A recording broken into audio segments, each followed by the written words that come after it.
It is the agenda for the 21st century you're living in today.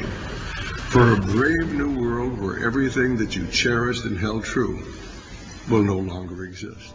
And WikiLeaks says the U.S. Secretary of State put pressure on Ecuador to, quote, heavily restrict Julian Assange's internet access. Julian Assange is offline, and now we know why. Ecuador is sick of the WikiLeaks founder messing with U.S. politics.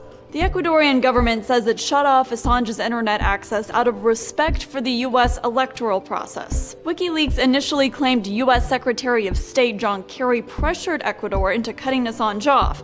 What do you think Donald Trump needs to do to come out on top?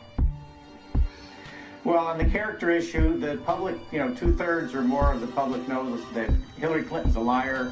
She can't be trusted. And now the two faces of Hillary Clinton are coming out. The fact through WikiLeaks that she says one thing and... Oh, no. All right, let's see if we can get Congressman Collins back. Obviously, we just lost his satellite feed.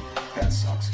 We've never had a foreign government trying to interfere in our election. We have 17 intelligence agencies, civilian and military, who have all concluded that these espionage attacks, these cyber attacks, come from the highest levels of the Kremlin, and they are designed to influence our elections. I find that deeply disturbing. Think of the things that he brought out, that she paid people to create violence at his rallies.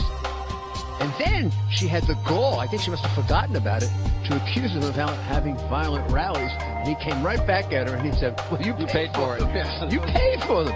I mean, I've never heard of that, paying people. I mean, this is like Tammany Hall politics of the last century. America has lost me. And will I realign myself in your ideological flow, and maybe I will also go to Russia to talk to Putin and tell him that there are three of us against the world: China, Philippines, and Russia. It's the only way.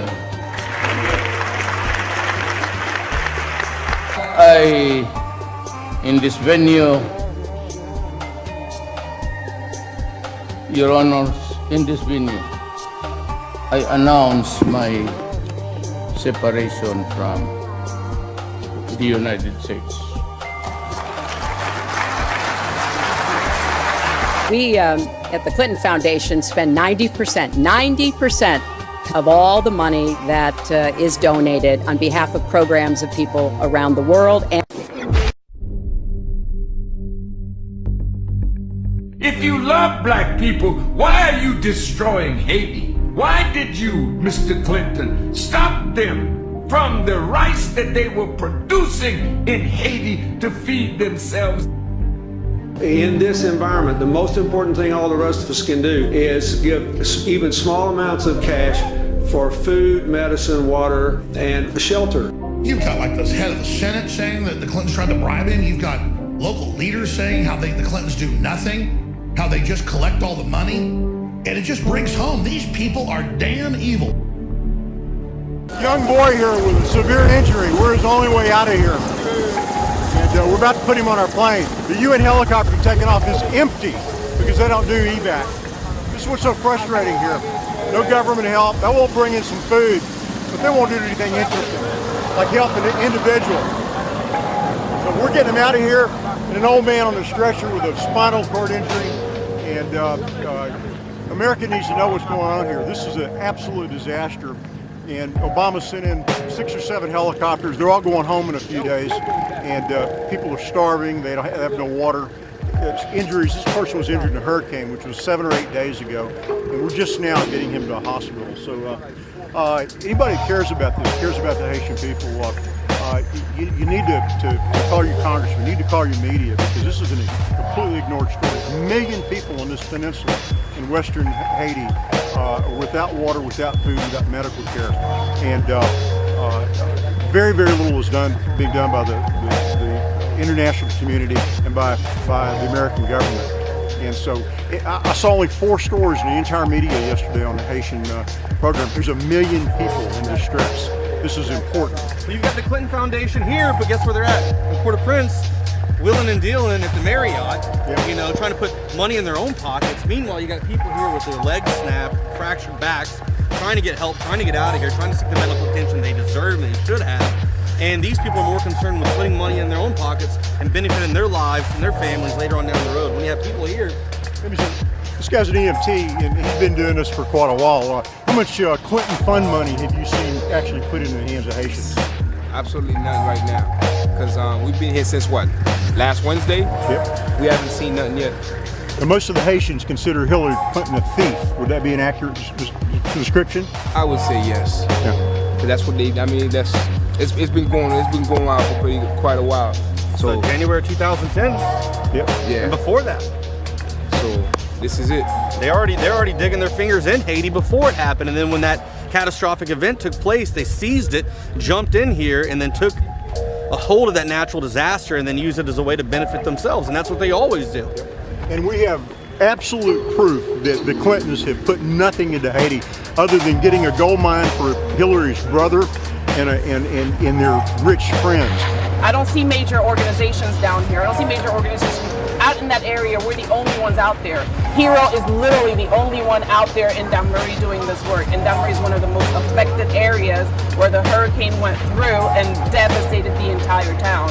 So we have a bunch of people without homes, without food, without shelter, and in need of medical assistance. So that in itself should be screaming out to the world that, yes, we need eyes back on Haiti because we can't do it alone. We desperately need help.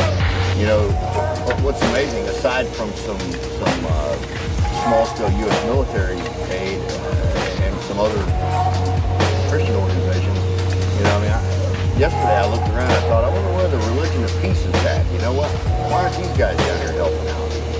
Where's the Clinton Foundation that's collected hundreds of millions of dollars from the earthquake and dispensed, you know, if these Haitian people were lucky, they got 10 cents on the dollar out of that.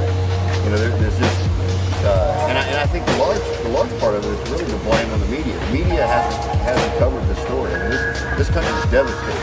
Haiti Air Ambulance, a great organization with a beautiful helicopter ambulance staff, wants to come here and take our patients, but they can't go round trip on one tank of gas. Okay, the only people they can get gas from out here is Munista, and they won't sell them gas, and because they need it for their operation. They won't let us do medevacs on the UN planes. They won't let us do medevacs on the Army planes. The Army won't let you do medevac, right? The Army won't let it. They won't come here and take our people. Tell us what the Clinton Fund has done for you. Where's the Clinton Foundation? Where's everybody? Hillary, let me give you a word. First of all, I'm wealthier than you are. And here I am with my money, my hands, I'm flying aircraft into these dangerous situations. The head of the Senate here at Haiti said that of the billions that you collected for these children here, only 2%, you are a grand level thief. And the world needs to know about it. Americans need to know about it. If we dare trust you with anything, we're fools. And you know, you've proven it over and over again, but Haiti, you can't explain this away. Look around, you see any Clinton Fund trucks or airplanes? Isn't here, and I'm an eyewitness. And you know, you have the audacity to act as if you care about people. Okay? And I know you're a psychopath. You probably get a kick out of the fact that you're getting away with this grand theft. And it's because the media, the mainstream media in America, is your lapdog. I don't know whether they're afraid of you or they buy into your nonsense, but I'm not afraid of you.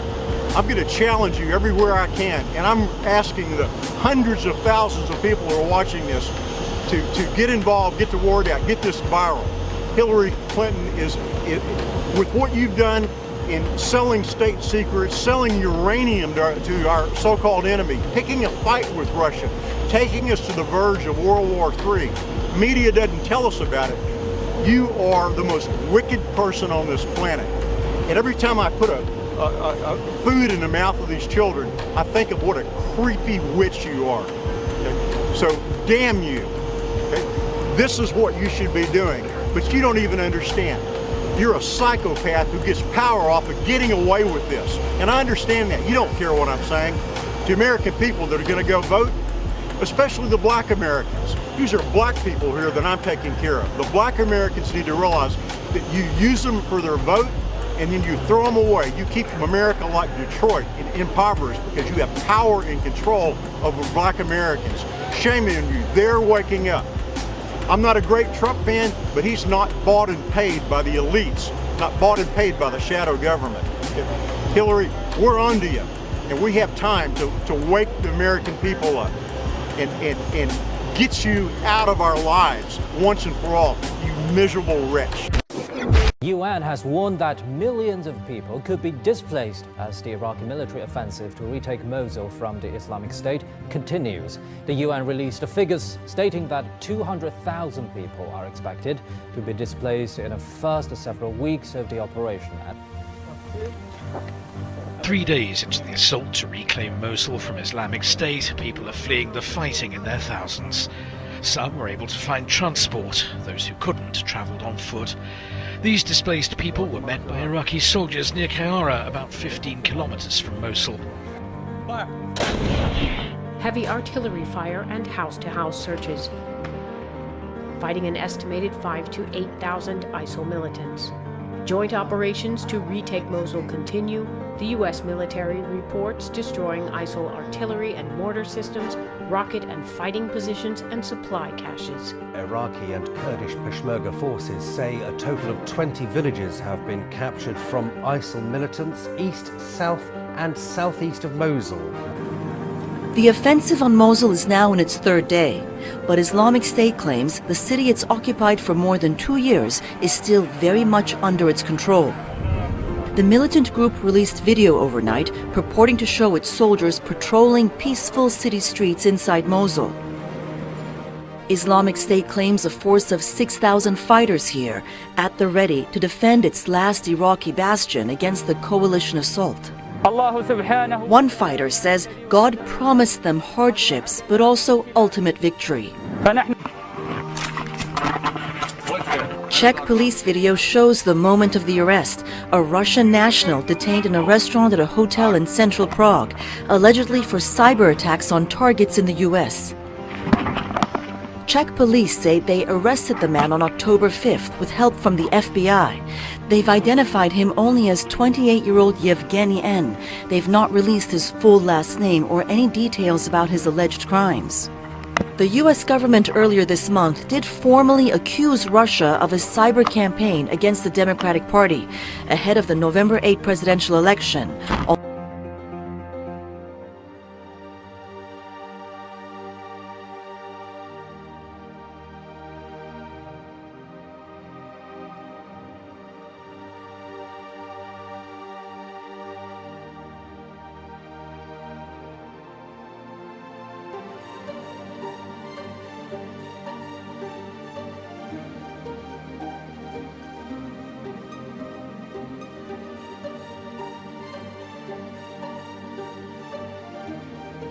New overnight, North Korea firing another ballistic missile that fails immediately after launch. Watch this.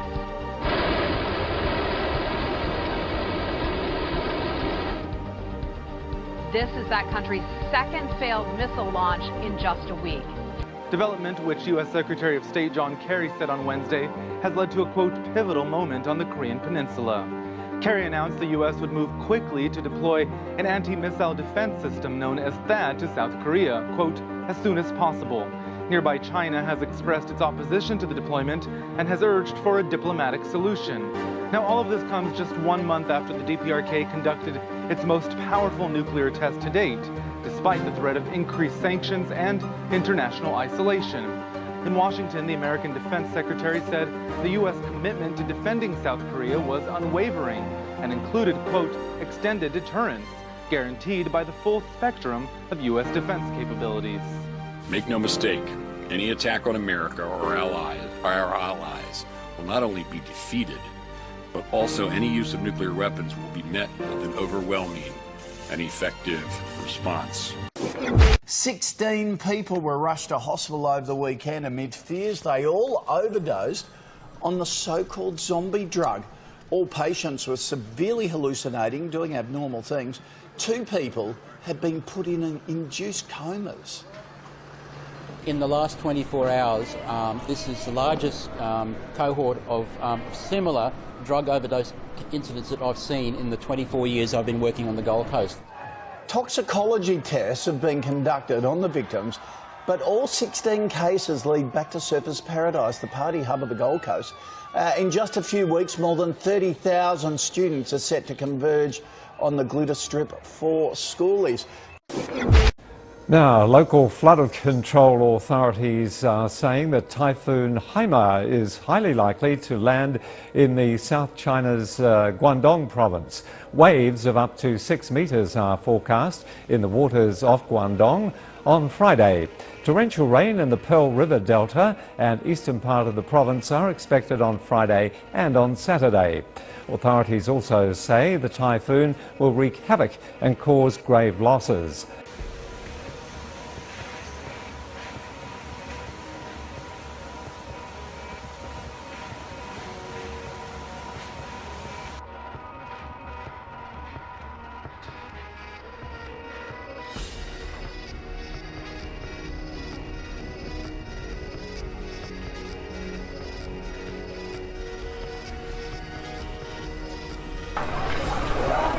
They're bracing for the worst. Typhoon Haima, a Category 5 storm, is approaching the northern Philippines, the strongest typhoon to threaten the region since Typhoon Haiyan in November 2013. Haiyan killed more than 10,000 people in the Philippines alone, devastating towns and villages in its path. The country is still recovering, but now they're being threatened again. In the provincial capital of the area of northern Philippines, which has been battered by this typhoon, evidence of its destructive powers are all around to be seen. The typhoon made landfall in the early hours of Thursday morning Philippines time, and most people here and in communities outside of this town spent a terrifying night. The winds and rains have abated somewhat, and the job of putting their lives back together again, rebuilding homes and businesses, has restarted. People everywhere will tell you this is the worst typhoon that they have lived through. They are comparing it with Typhoon Haiyan of 2013, which was a far more destructive typhoon, claiming thousands of lives. In the provincial capital of Tuguegarao, very few people escaped Haima's fury. At Australia and Cornelio's wrecked food stall, they are finishing off what the typhoon started, knocking it down in order to rebuild. It's a big job to repair, but we have to do it. It's our only livelihood. At the evacuation centre, people who sheltered from the storm were wondering whether they would have a home to go back to. After being upgraded to a super typhoon, Haima quickly built in intensity, making roads impassable. We found ourselves sheltering in an abandoned building, along with a couple from a nearby house that had just been blown away. We had just rebuilt our roof. It was new, but the typhoon ripped it off.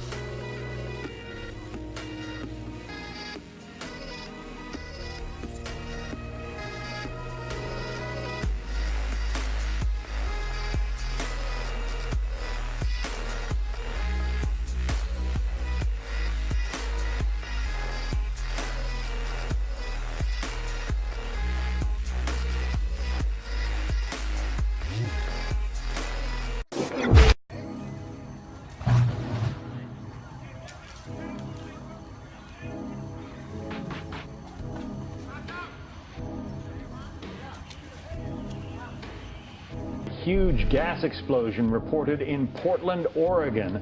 Firefighters responded to that area. We understand that there are at least 2 civilians injured and 3 firefighters. The good news, if there is some good news at this point, is that because this originated with the report of a gas leak, that people were evacuated as much as possible from these buildings. So that has got to be why the injuries have been kept to a minimum, because it was a response to a gas leak and then the explosion. So that was the initial report that we heard from a bystander that was unconfirmed, but it is turning out to be basically what had happened, that there was a gas leak called in and then the explosion. And as we know from gas leaks, there can be gas in a building and it really doesn't take much. Tens of thousands of people, all dressed in purple, packed the streets of Lima on Tuesday.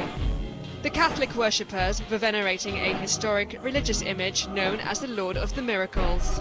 The mass procession is often described as the largest act of devotion in Peru and possibly even Latin America. For many Peruvians, the image is the highest symbol of hope and overcoming adversity.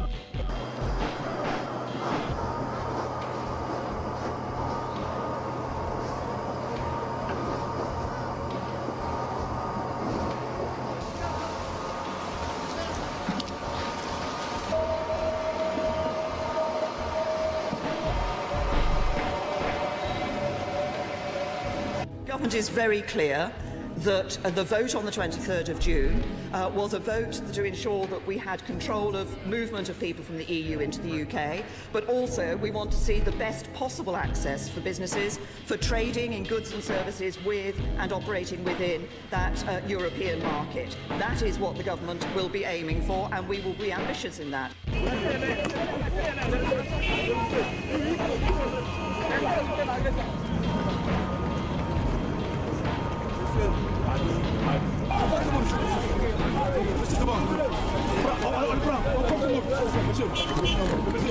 Et voilà, nous venons démocratiquement dire non à cette constitution. Monsieur Ouattara nous met en prison. Il peut continuer, nous continuons.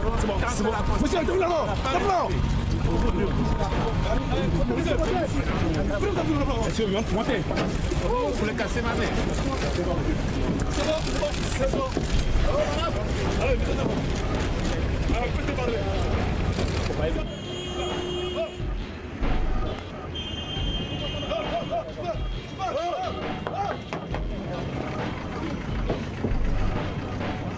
A disturbing scene in Missouri where mother says a complete stranger tried to choke her newborn baby.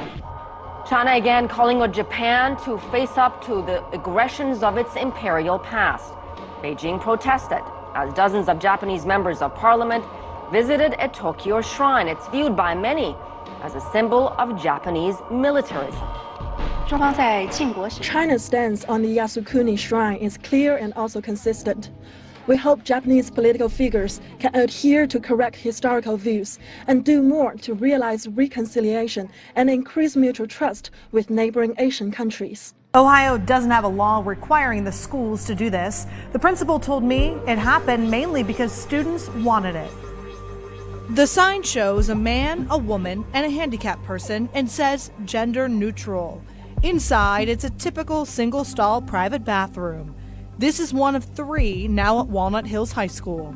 That they feel comfortable in their environment. Principal Jeff Brokamp says the school had one single-stall restroom before that could be used by anyone. But now there are 3 with the official label. It's a change they made partly because of conversations with a student representative from the Gay, Straight, Trans Alliance at Walnut Hills. I needed to understand, and this young lady has, in her various conversations that we've had in the past year, representing this organization within our school, which is a very active organization, has helped me and other people understand what the challenges are for some students. The private bathroom helps ensure a safe school for all students.